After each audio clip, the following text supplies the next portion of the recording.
Bismillahirrahmanirrahim. Alhamdulillahirabbil alamin. Wassalatu wassalamu ala asyrafil anbiya'i wal mursalin wa ala alihi wa ashabihi ajma'in. Allahumma rabbi shrah li sadri wa yassir li amri wahlul 'uqdatam min lisani yafqahu qawli. Wala hawla wala quwwata illa billahil 'aliyyil 'azim.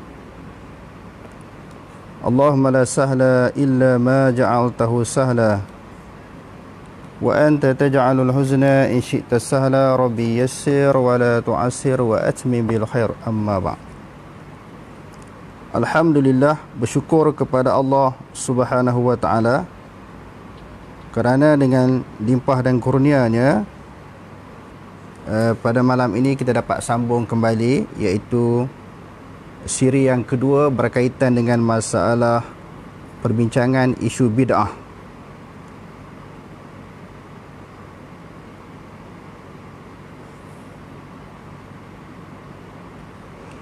Jadi sebelum kita nak bahas tentang masalah bid'ah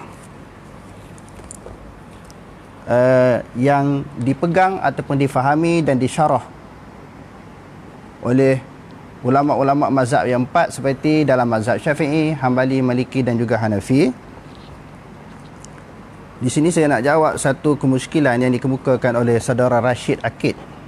Akid ke sakit?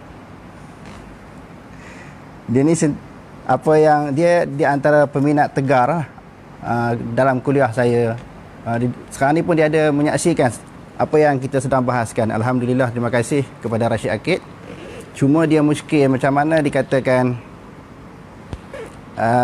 pembahagian bid'ah yang 5 itu, saya kata lughawi, dia kata tak istilahi. Maknanya istilahi itu syara'an lah. Dia kata di sudut istilahi, yakni syara'an.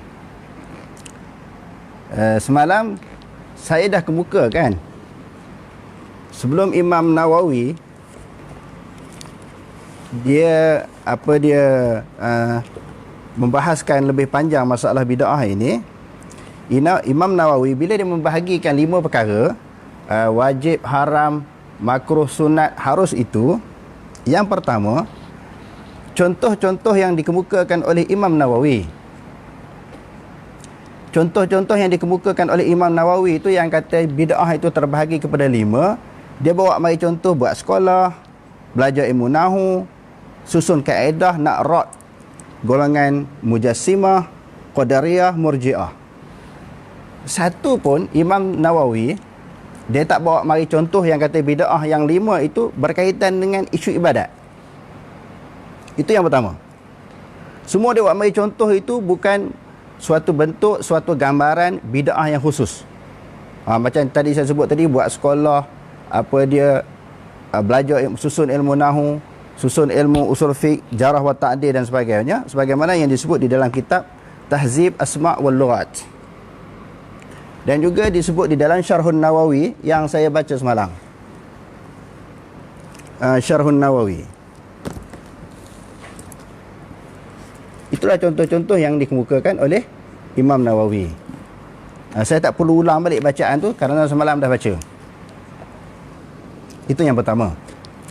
Yang kedua, bagi mengukuhkan hujah Imam Nawawi ini, Imam Nawawi bawa mari asar Sayyidina Umar setelah Saidina Umar dia menghimpunkan sembahyang tarawih ini di dalam satu jemaah dengan satu imam.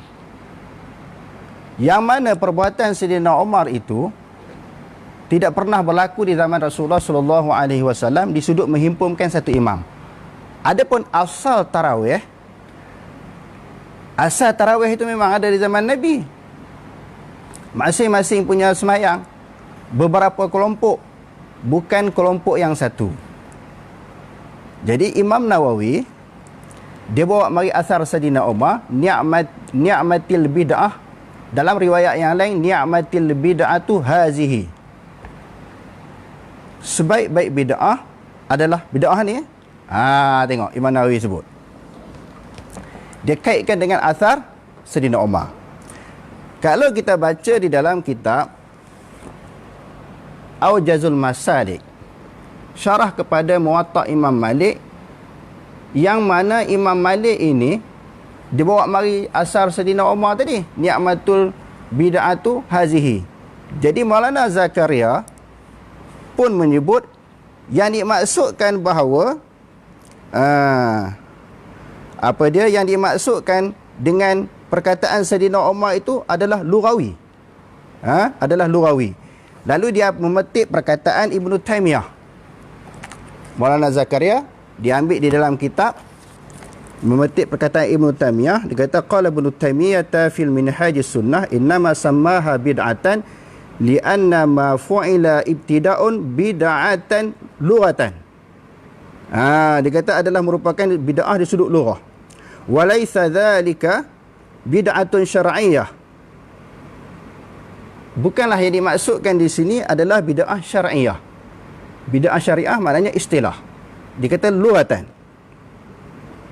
Fa innal bid'ata syar'iyyata allati hiya dalalatun ma fu'ila bighairi dalilin syar'i. Dia kata kerana bid'ah syariah itu, syarak itu adalah suatu bid'ah yang sesat yang dilakukan dengan tidak ada dalil syarak. Bukan saya sebut, saya pandai-pandai sebut. Memang disebut oleh Maulana Zakaria, dia nakalkan daripada kitab Minhajul Sunnatin Nabawiyah. Bukan pandai-pandai saya sebut. Begitu juga disebut oleh Zarqani di dalam mensyarahkan Muwatta Imam Malik. Dia pun kata bid'ah yang dimaksudkan di situ adalah merupakan bid'ah lughawi. Tuan-tuan boleh baca hadis yang diriwayatkan oleh Imam Malik di dalam babu majaa fi qiyami ramadhana.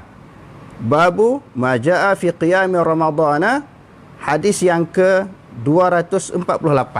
Boleh baca kitab ni. Okey. Sebenarnya banyak lagi kitab-kitab yang membahaskan tentang masalah asar Saidina Umar. Banyak lagi. Kalau sekiranya isu yang berkaitan dengan Allah Ta'ala berada di atas arash, saya kata ada 3 gundi. Yang ni pun ada lebih kurang 3 gundi juga yang mensyarahkan asar Saidina Umar. Jadi malam ni kita nak ringkaskan je. Cuba nak sebut yang dimaksudkan oleh Imam Nawawi dan mana-mana ulama yang membahagikan bid'ah itu terbahagi kepada 5, semuanya lughawi. Dan apa yang disebut oleh Dr. Wahbah Zuhaili di dalam Al-Bid'ahul Munkarah. Tengok lagi je lah. Dia kata wal waqi'u anna hadhihi taqsimati as-sa'idati 'inda al-aghlabi al-ulama'i tatatabaqu ma'al bid'ati al-lughawiyah. Di sudut hakikatnya ataupun realitinya, pembahagian bid'ah terbahagi kepada 5 itu yang dibahagikan oleh sebahagian daripada kalangan ulama, kebanyakan ulama, bersesuaian dengan bid'ah lughawi. Bersesuaian dengan bid'ah lughawi. Dia kata wal waqi'u, setelah dihurai pendapat Ibnu Hajar, Imam Nawawi dan ulama-ulama yang membahagikan bid'ah itu terbahagi kepada 5, lalu dia kata wal waqi'u anna hadhihi taqsimatil sa'idati 'inda aghlabil ulama'i tatatabaqu ma'al bid'atil lughawi, sesuai dengan maksud bid'ah lughawi. Saya sebut ke? Bukan. Tadi beberapa orang ulama sebut, Syarah Zarqani, Maulana Zakaria dan juga Dr. Wahbah Zuhaili. Jadi orang kata dhamir tu tak betul. Dhamir kembali tu, ha tu kembali kepada maknanya istilahi ataupun syar'iyah. Oh, dia ni orang Arab ni. Dr. Wahbah Zuhaili bukan mengaji Matan Jurumiyah je. Kawakib, betul apa lagi, kita apa yang orang pondok mengaji tu kan. Dr. Wahbah Zuhaili ni orang Arab dan dia ulama. Dan dia masih berada di dalam mazhab yang 4. Bukan dia Wahabi. Dia tak terkeluar daripada mazhab yang 4. Kok kata dia seorang ulama yang berpegang kepada mazhab Wahabi yang terkeluar daripada mazhab yang 4. Tak. Dia seorang ulama Syria. Dia masih berpegang kepada mazhab yang 4. Takkan dah dia tak pandai kembali domer. Ustaz Rashid seorang je pandai kembali domer. Dia tak pandai. Malam ni tak ada pandai mana kita pasang aircon. Kita muzakarah. Kita bukan bergaduh. Jadi dia kemukakan dalil, kita jawab balik. Besok dia jawab balik, kita jawab balik. Kita berbincang. Tak perlu pandai-pandai. Jadi saya suka ulangi apa yang disimpulkan oleh Dr. Wahbah Zuhaili. Dia kata wal waqi'u anna hadhihi at-taqsimatil sa'idati 'inda aghlabil ulama'i tatatabaqu 'ala al-bid'atil lughawi. Sesuainya pembahagian 5 itu adalah bid'ah lughawi. Wa hum a'ammu min asy-syar'iyyah. Bid'ah lughawi ini lebih umum daripada bid'ah syar'iyah. Wa hiya ma kanat kharijatan an naw'il ibadat. Terkeluar daripada bab ibadat. Bukan dalam isu ibadat. Kalau dalam isu ibadat, bid'ah tak boleh. Dalam isu ibadat tak boleh. Tak boleh kita buat sesuatu benda yang tak dibuat oleh Rasul. Dan juga para sahabat, tak boleh. Tengok dia kata apa. Zul ambil air jap. Dahaga Malam ni insya-Allah kita cuba ringkaskan. Hari itu kita panjang sangat, kadang-kadang orang tak boleh nak fokus sesuatu poin ataupun isu yang penting. Malam ni kita insya-Allah cuba ringkaskan. Jadi dia buat kesimpulan di sini. Pertama dia kata lughawi, yang kedua terkeluar daripada bahagian ibadat. Terkeluar daripada bahagian ibadat. Wahya ma kanat kharijatan an naw'il ibadat. Jadi bid'ah lughawi itu yang terkeluar daripada bahagian ibadat. Wa hadza ma aradahu Umar radhiyallahu an hina jama'a an-nasa 'ala imamin wahidin. Inilah yang dikehendaki oleh Sayyidina Umar ketika dia menghimpunkan satu imam dalam satu jemaah. Wa qala ni'matil bid'atu hazihi. Sebaik-baik bid'ah yang ni. Saya faham sendiri ke tentang maksud Imam Nawawi? Tak. Itulah huraian tafsiran yang dikemukakan oleh para ulama.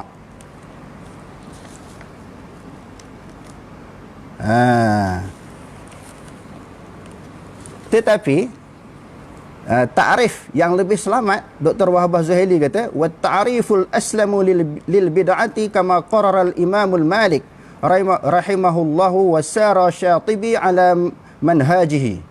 Tetapi ta'rif ataupun definisi yang paling selamat, tengok sebagaimana yang telah ditetapkan oleh Imam Malik dan Imam Syatibi mengikut cara Imam Malik. Annal bid'ata la takunu illa al-mazmumah. Sesungguhnya bid'ah itu tidak berlaku melainkan benda yang dikeji. Itu pegangan Imam Malik, diikuti oleh Imam Syatibi di dalam Al-I'tisam. Saya tak bawa I'tisam. Hak tu kalau dia baca yang tu lagi jelas. Cuma saya nak lebih fokuskan bid'ah yang dihuraikan oleh Imam Nawawi dan juga imam yang 4. Sebab orang mengaku mazhab Syafi'i, mengaku pengikut Imam Nawawi. Wahya tariqatun fid din mukhtara'ah, iaitu jalan dalam urusan agama yang direka. Tudahi syari'ata, yang bercanggah dengan syariat. Yuqsadu bis suluki 'alaiha ma yaqsudu bit tariqati syar'iyyah. Tujuan dia melakukan perkara bid'ah, amalan bid'ah itu untuk melaksanakan suatu jenis jalan ibadat.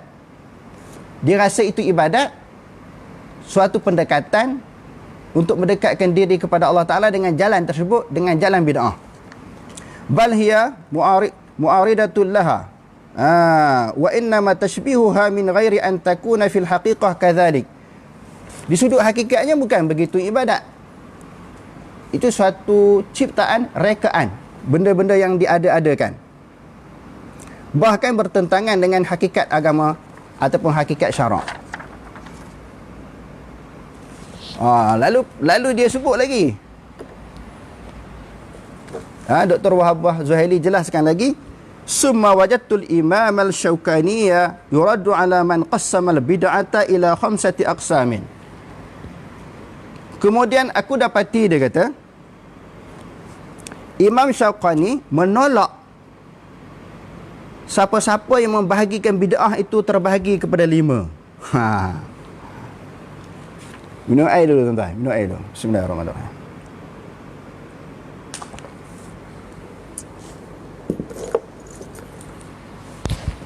Jadi kalau nak pegang juga, ada pembahagian, maknanya di sudut lagawi.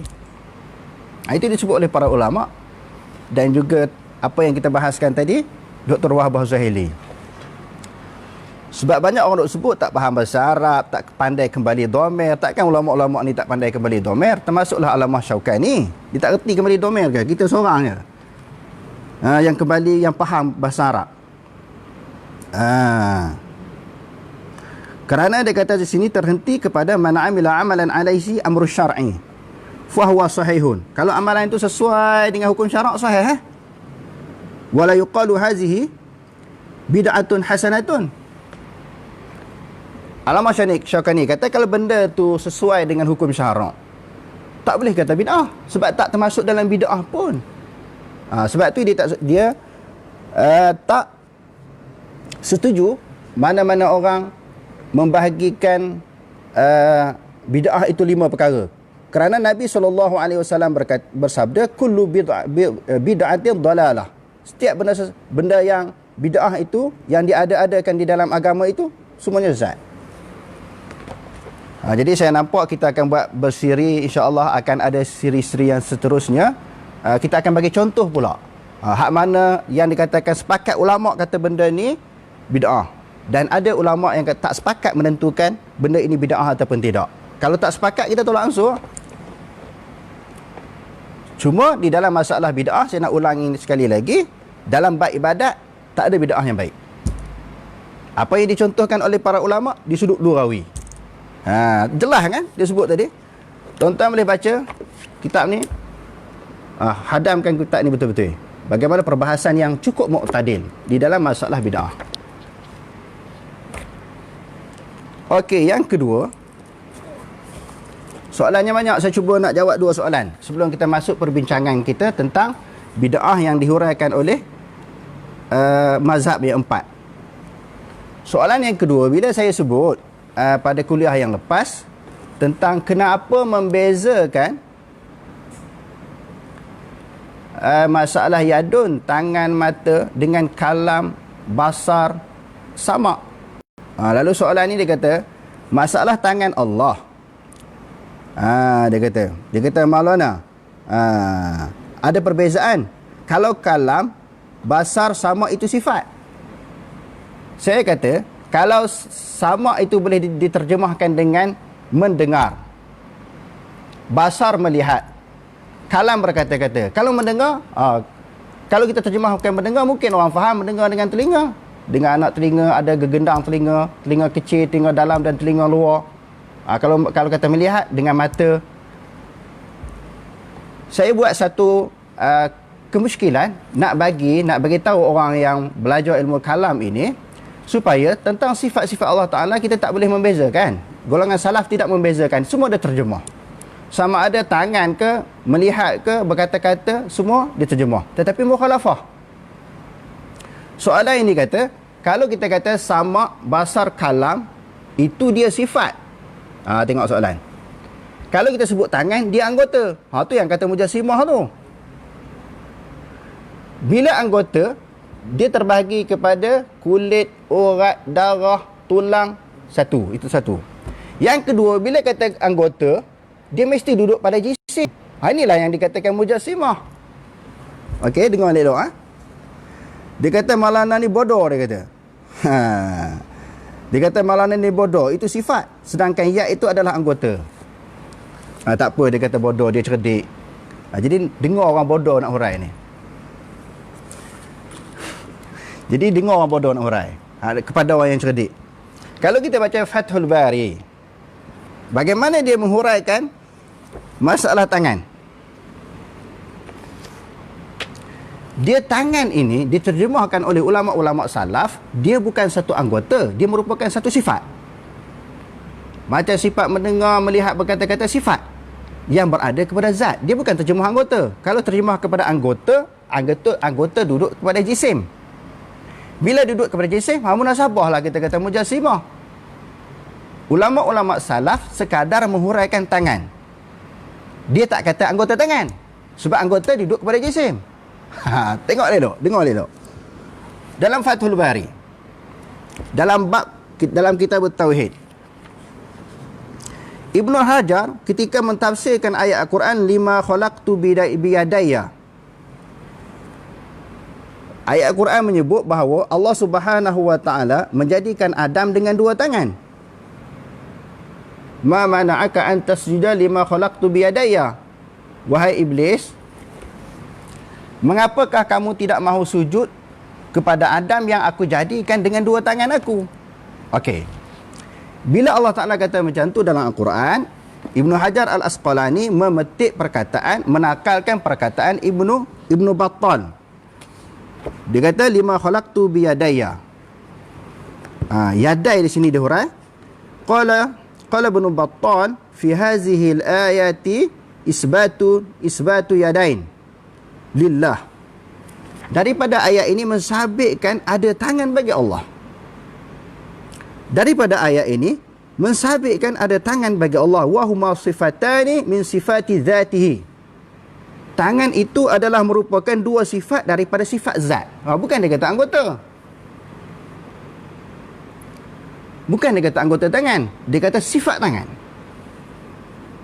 Walaysata bijarihataini khilafan limusyabbihah minal musbitah.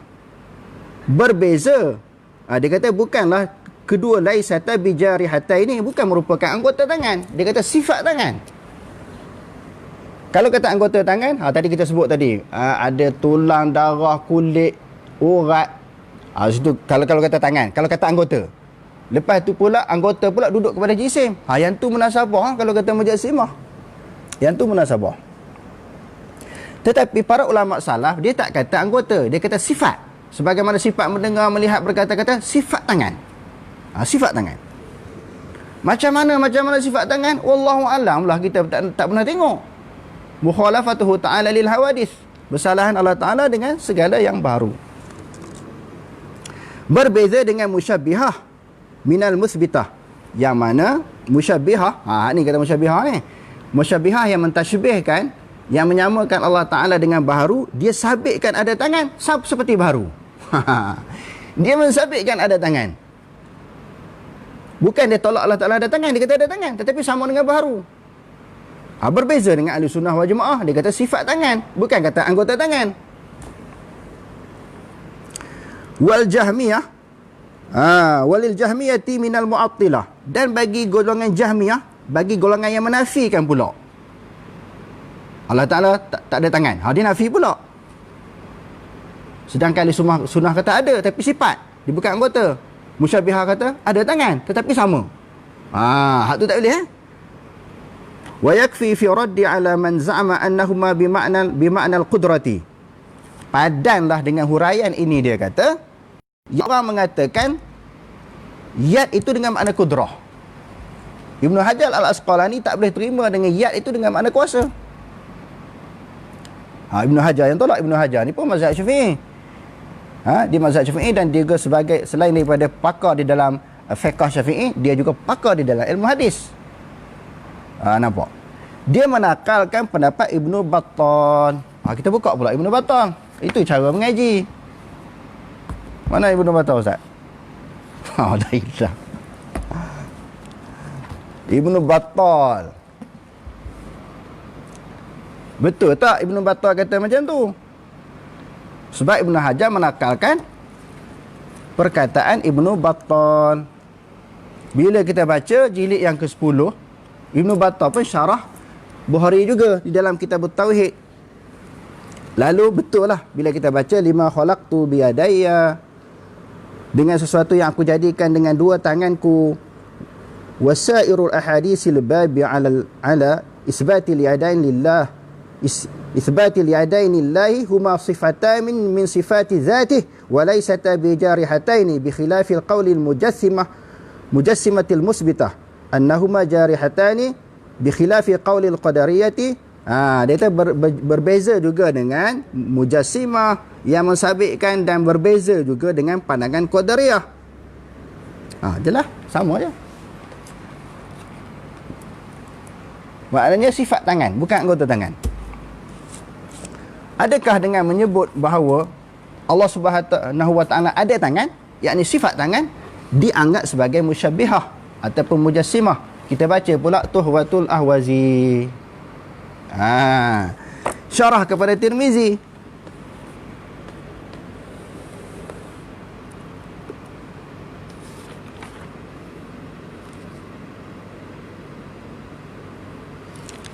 Di dalam bab Imam Tirmizi menguraikan hadis di dalam bab Babu ma jaa fi fadli sadaqah, bab tentang kelebihan sedekah. Hadis yang ke-661, Allah Ta'ala menyuburkan sedekah dengan tangan kanan. Dalam hadis tersebut Allah Ta'ala menyuburkan, membiakkan sedekah dengan tangan kanan. Maknanya orang bagi sedekah ni, insya-Allah dia tak akan susah, tak akan miskin, tak akan kekurangan harta benda dia. Allah Ta'ala sentiasa melimpahkan kurnia. Disebut dalam Quran kan, Allah Ta'ala menjanjikan kekayaan, kesenangan. Dan juga disebut dalam hadis, orang tak akan susah lah orang yang suka bersedekah ni.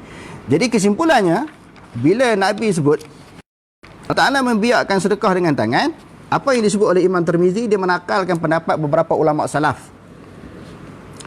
Dia kata, wa qala Ishaq bin Ibrahim, telah berkata oleh Ishaq bin Ibrahim, innama yakunu tashbihu idza qala yadun kayadin aw mithlu yadin. Ishaq bin Ibrahim kata bahawasanya adalah tashbih itu apabila kata tangan seperti tangan. Tangan Allah Ta'ala seperti tangan makhluk. Au mislu yadin, ataupun seumpama tangan. Tangan seperti tangan ataupun seumpama tangan. Hak tu baru tashbih. Tangan Allah Ta'ala dengan sama dengan tangan makhluk. Nampak? Au sam'un kasam'in, au mislu sam'in. Mendengar seperti mendengarnya makhluk, ataupun seumpama makhluk. Fa idza qala sam'un kasam'in, dia kata fa idza qala sam'un kasam'in au mislu sam'in fa hadha tashbih. Kalau kata pendengaran Allah Ta'ala sama dengan pendengaran makhluk ataupun seumpama pendengaran makhluk, itu tashbih. Itu baru tashbih. Wa amma idza qala kama qala Allah Ta'ala, adapun apabila telah menyebut sebagaimana yang disebut oleh Allah Ta'ala, yadun, tangan, sam'un, mendengar, basarun, melihat, wala yaqulu kaifa, dan tidak berkata bagaimana tangan, bagaimana mendengar, wala yaqulu mislu sam'in, dan tidak mengatakan seumpama pendengaran makhluk, wala kasam'in, dan tidak seperti pendengaran makhluk, fahadha la yakunu tashbihan. Ini bukan tashbih. Ini bukan tashbih. Wa huwa kama qala Allah tabaraka wa ta'ala fi kitabih. Dan iaitu sebagaimana yang disebut oleh Allah Subhanahu wa taala di dalam kitabnya, laisa kamislihi syai'un wa huwas samiul basir. Tidaklah seumpamanya oleh sesuatu. Maknanya seumpama Allah Ta'ala dengan sesuatu dan dia Maha mendengar lagi Maha melihat. Tak jelas lagi ke? Kalau kata ada tangan, iaitu sifat bukan anggota, tak sama dengan tangan makhluk, tak jelas ke? Adakah tashbih? Adakah dipanggil mujassimah? Sekali-kali tidak. Sekali-kali tidak. Ada soalan je untuk soalan spontan anda? Tak ada? Jadi Maknanya kena baca, kena kaji lah. Ini kadang-kadang ada sebahagian daripada orang, bila dia nak lawan orang baru dia nak baca kitab. Masa tu baru dia nak study. Sepatutnya dia kena bergelomang dengan ilmu, dengan kitab. Baru dia boleh faham dengan baik. Ada satu soalan? Maulud Isra. Nanti kita jawab lah. Saya dah jawab dalam huraian-huraian, perbahasan-perbahasan tazkirah-tazkirah yang lepas. Nanti kita huraian. Yang ni pun kena bawa kitab juga. Takut jadi keliru.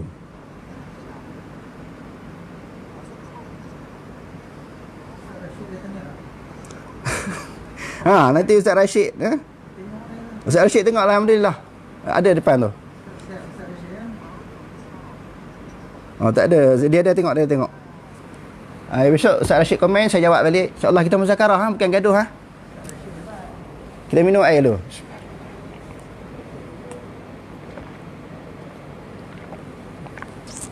Ni makan doyan. Berpeluh. Tu pasal ekor semua. Kepala panas tau. Bukan panas isu ni. Panas badan.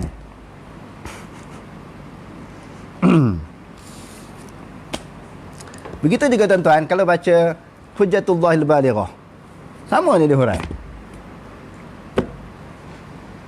Saya rasa semalam saya jelas tu dah. Pembentangan yang saya kemukakan sebelum ni rasa dah jelas. Masalah di sudut lughawi dan juga istilah. Cuma dia kata ini istilah. Saya pandai-pandai hurai sendiri. Pada hari ini kita perjelaskan lagi. Bagaimana pandangan ulama terhadap kata Sayyidina Umar dan pandangan Imam Nawawi dan beberapa imam yang membahagikan 5. Ulama kata yang membahagikan 5 itu semua lughawi. Dia bukan istilahi, bukan syar'i. Kalau tak faham lagi, kita hurai lagi ni. Betul. Mintalah Allahumma faqihna fiddin wa alimna ta'wil. Mintalah Ta'ala fahamkan kita. Kalau tak faham dengan begitu jelas apa yang kita bentangkan tadi, kesian dan sedih lah. Banyak kali dia kita ulai, dia tak faham. Macam mana kalau masuk periksa? Kalau saya buat periksa, macam mana cikgu? 11,000 boleh lebih yang tengok. Faham, dia seorang tak faham. Kalau buat periksa ni dapat nombor last sekali. Allahu Akbar. Okey ya. Selingan ni, itu selingan je. Sebagaimana yang kita tajuk yang kita kemukakan, kita nak bahaskan huraian ulama tentang masalah bid'ah di sudut mazhab yang 4. Yang pertama, pendapat mazhab Hanafi. Pendapat mazhab Hanafi. Qala Syekh Ibnu Al-Abidin Al-Hanafi fi khasyiatih. Ibnu Abidin sebut dalam khasyahnya jilid yang pertama muka surat 376. Faqad takunul bid'atu wajibatan kanasbil adillati li raddi ala ahli al-firaq ad-dalah. Dia kata kadang-kadang bid'ah itu dia kata adalah wajib. Jadi dalam mazhab Hanafi pun membahagikan seperti kita menyusun kaedah bagi menolak firqah yang sesat. Wa ta'allumin nahwi al-mufhimi lil kitabi wa sunnati, dan juga belajar nahwu. Dia bukan cerita bab ibadat macam Imam Nawawi semalam jugalah. Dan juga ada yang sunat dia kata. Seperti dia kata di sini buat sekolah. Kerana zaman dulu orang mengaji bukan dalam sekolah. Tak disediakan sekolah. Lepas tu disebut lagi maknanya berlazat-lazat di dalam makanan. Sebagaimana yang kita sebut yang dikemukakan oleh Imam Nawawi, maknanya memperbagaikan minum makanan. Dulu mungkin tak ada jenis makanan yang kita ada sekarang ni. Lemang ke ketupat ke tak ada di zaman Nabi. Renang pedas dan sebagainya. Tetapi kalau kita buat, dia kata bid'ah juga. Tapi yang tu pun tak termasuk dalam bab ibadat. Semua di sudut lughawi. Itu dalam mazhab Hanafi.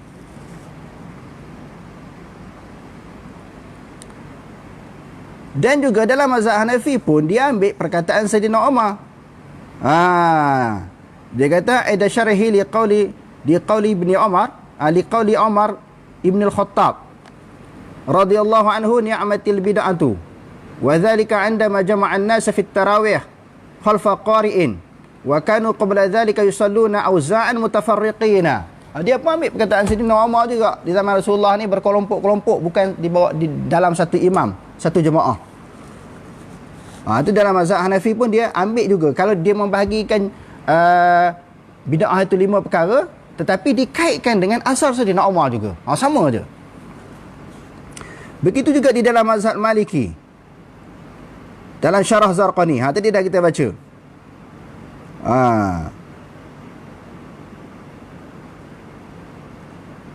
Ambil juga dalam mazhab Maliki pun, dalam Syarah Zarqani pun diambil juga apa dia perkataan Sayyidina Umar, ni'matul bid'atu hazihi fasammaha bid'atan li'annahu sallallahu alaihi wasallam lam yusannu al-ijtima'a laha wala kanat fi zaman as-siddiq. Menghimpunkan orang sembahyang secara satu kelompok tak dibuat oleh Rasul dan juga zaman Abu Bakar As-Siddiq. Wahya lughatan ma uhdisa ala ghairi misalin sabaqin tatabaqu syar'an ala muqabalati sunnati. Wahya ma lam yakun fi ahdihi sallallahu alaihi wasallam summa tanqasimu ila al-ahkamil khamsah. Sama juga. Bagi 5 tadi ambil kepada asal Sayyidina Umar yang dia sebut di sudut lughah juga. Begitu juga di dalam mazhab Syafi'i. Yang Imam Syafi'i sebut kan. Qala Syafi'i radhiyallahu an al-muhdatsatu minal umuri darbani ahaduhuma ma uhditha yukhalifu kitaban aw sunnatan aw atharan aw ijma'an fa hadhihi al-bid'atu ad-dhalatu wasani ma uhditha minal khairi la khilafa fihi liwahidi min hadha fa hadhihi muhdatsatun ghairu madhmumah rawahu al-Baihaqi. Lalu dia ambil lah perkataan yang apa tadi, sebagaimana wahtaja biqaulil Umar bin Khattab fi qiyam ramadana ni'matil bid'atu hiya. Ada hazihi, ada hiya. Sama juga. Mazhab Hambali pun sama.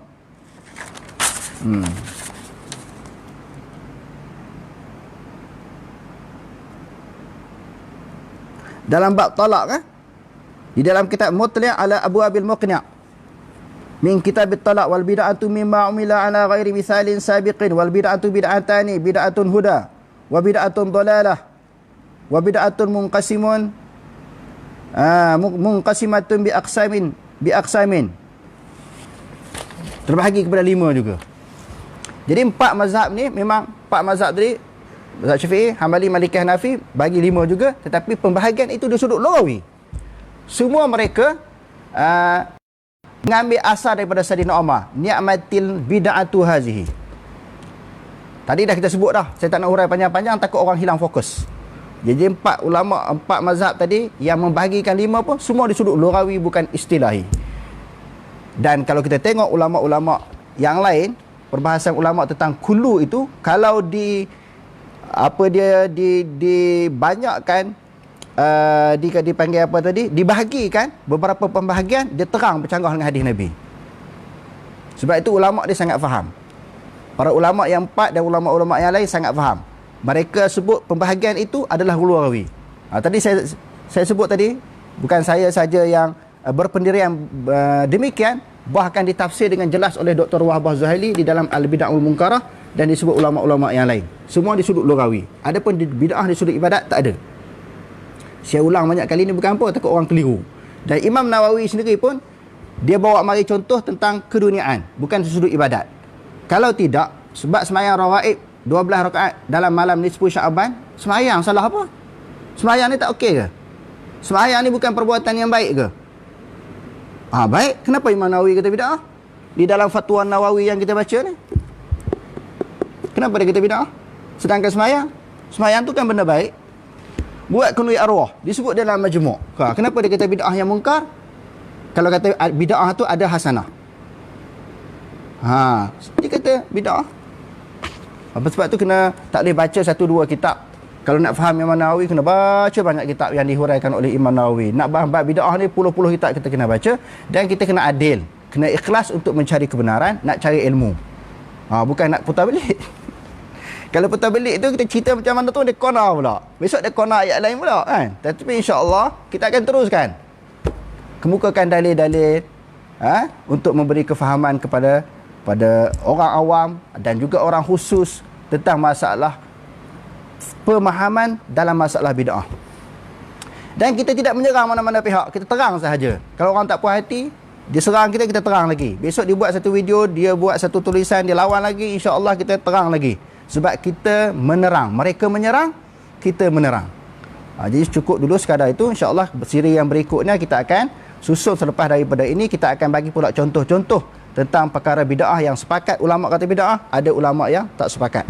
Wallahu alam, aqulu qali hadza wa astaghfirullahal azim li wa lakum. Wassalamualaikum warahmatullahi taala wabarakatuh.